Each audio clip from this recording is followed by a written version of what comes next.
నమస్తే. కాంగ్రెస్ పార్టీ బీసీలను ఒక కరివేపాకులా వాడుకుంటుంది. అసలు ఆ వర్గాలనంటేనే చాలా చిన్న చూపుగానే చూస్తుంది.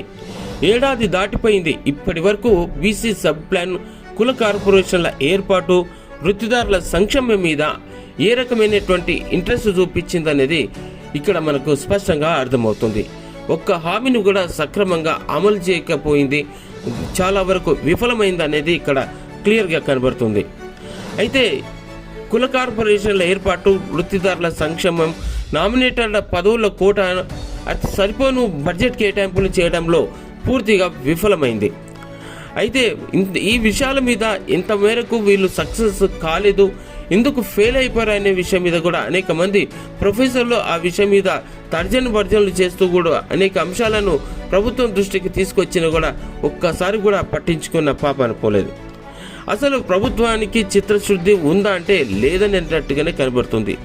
మొట్టమొదటి నుంచి ఒంటెద్దు పోకడతోటి ఇష్టానుసారంగా ముందుకు సాగుతోంది.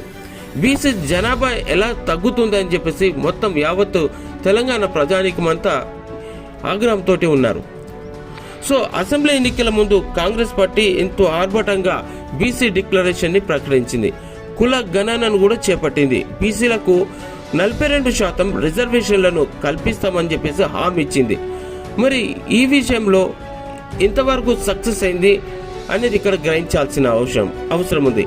సర్వే అంశంలో ఇష్టానుసారంగా ప్రవర్తించింది.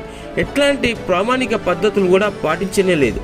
నిపుణులతోటి ఎట్లాంటి సంప్రదింపులు కూడా జరపకుండా, మేధో చర్చలు జరపకుండానే ఏకపక్షంగా నిర్ణయాలు తీసుకుంటూ ముందుకు సాగిపోయింది. ఇంతటి దుర్మార్గం ఇది.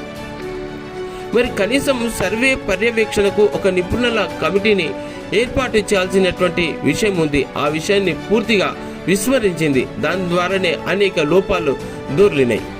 అసంబద్ధంగా వివరాలన్నింటినీ సేకరించింది. 42% రిజర్వేషన్లను సాధించడానికి అవకాశాలు ఉన్నాయని, అందుకు అనుసరించిన విధానాలను ఎట్లా పాటించాలనేది జస్టిస్ ఈశ్వరయ్య ఎన్నో కష్టాలు అనర్చి ఆ నివేదికను కూడా సీఎంకు సమర్పించారు. దాన్ని ఏమాత్రం మనం పట్టించుకున్నారా? అస్సలు లేదు. ఇక ఇప్పటికైనాను కాంగ్రెస్ ప్రభుత్వం, కాంగ్రెస్ సర్కార్ నిపుణుల కమిటీని, పర్యవేక్షణ కమిటీని అందరినీ తీసుకుని వారందరితో కూర్చొని చర్చలు కొనసాగించి ఒక సమగ్రమైనటువంటి అంశాలతోటి ఒక మంచి దిశగా, ఒక సక్సెస్ఫుల్ అయ్యేటువంటి దిశగా అడుగులు వేయాలని చెప్పి ప్రజలు